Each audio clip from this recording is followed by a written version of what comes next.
The formula for the standard normal curve determines the shape of the curve, of course. Other than that, we won't actually be using the formula for that curve for a little while. Except to say that we're thinking of this as an approximation to a discrete histogram in some settings. For example, in the setting of the central limit theorem. So it's areas under the curve that matter, because areas under the curve then are approximations to probabilities. And I'll just recall that the total area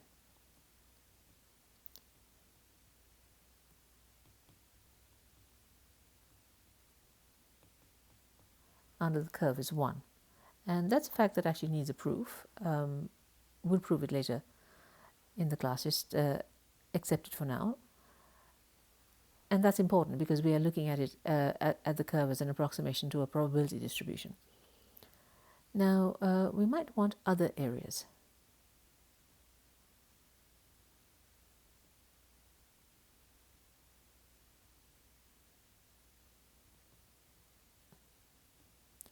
There's zeros. Oh, supposing I take any old x there and look at all of the area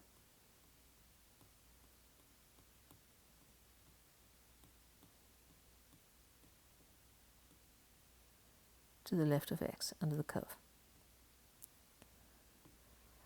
That area has a name. It's called capital phi of x for reasons that will become clear in just a moment. With an area under a curve, we've got an equation for the curve, so we should be able to write this area as an integral of the function little phi, that is a standard normal curve, and the integral is from minus infinity to x. Now it's all the area to the left of a point under what really looks like a probability distribution, and so by analogy with discrete distributions, you can understand why phi is called the standard normal CDF, cumulative distribution function. All of the area to the left of a point is what it gives you for every single x. It's worth keeping in mind that phi is the standard normal CDF. The argument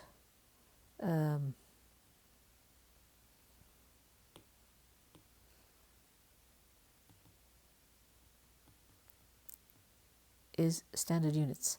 That's what you feed the input to phi. It's standard units, and what it returns is a proportion.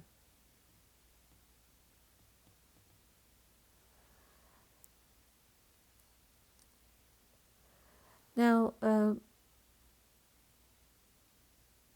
it looks as though we should just be able to carry out this integral. We have a formula for little phi, which is up at the top there. We should just plug it in and use the rules of integration and carry it out. Well, it's a good plan, but it has a drawback, which is that for this particular function, this is a really magic function. Even though we know that the total area is finite, and it's really a very beautiful function, there is no closed form for the integral.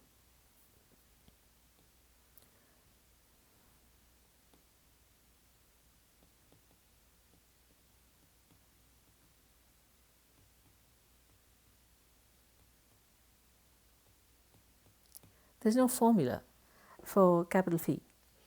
And by that, I'm not saying that mathematicians haven't yet been able to find one. It's that it can be proved that there isn't one in terms of the standard set of functions that we use, the exponential functions, the trigonometric functions, hyperbolic functions, transcendental functions. None of them. You can't put them together to get a closed form. But it's such an important distribution. So what do? You use numerical approximations.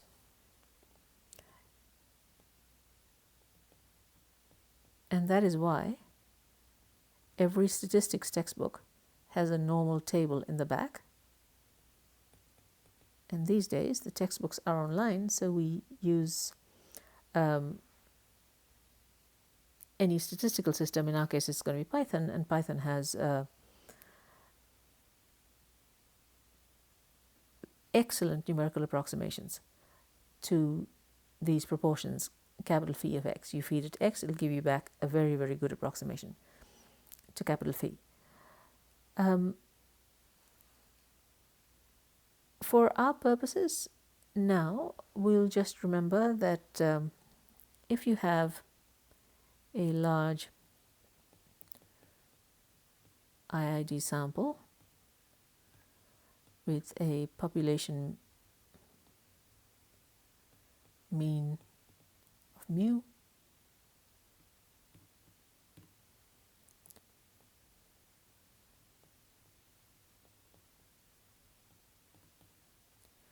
and a population SD sigma, then the central limit theorem, which abbreviates to CLT, says that the distribution of the sample sum is roughly normal.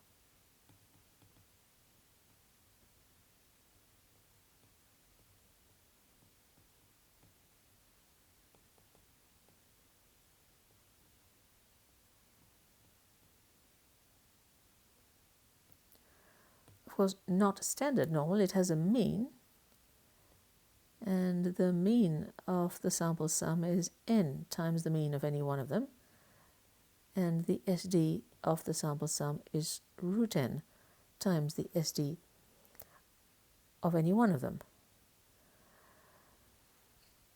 So we can write the probability that the sample sum is to the left of any point as the area to the left of x under the curve that has this mean and this SD. That's not the standard curve.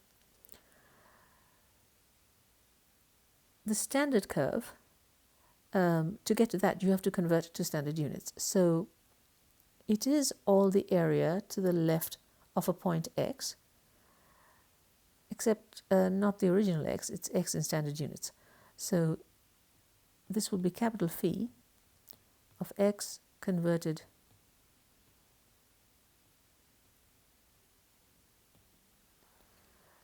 to standard units. You'll often see the central limit theorem written in that way as well. So phi, capital phi, the standard normal CDF, is all the area to the left of a point under the standard normal curve, and you can use that even when the distribution is normal with some other mean and SD by converting to standard units.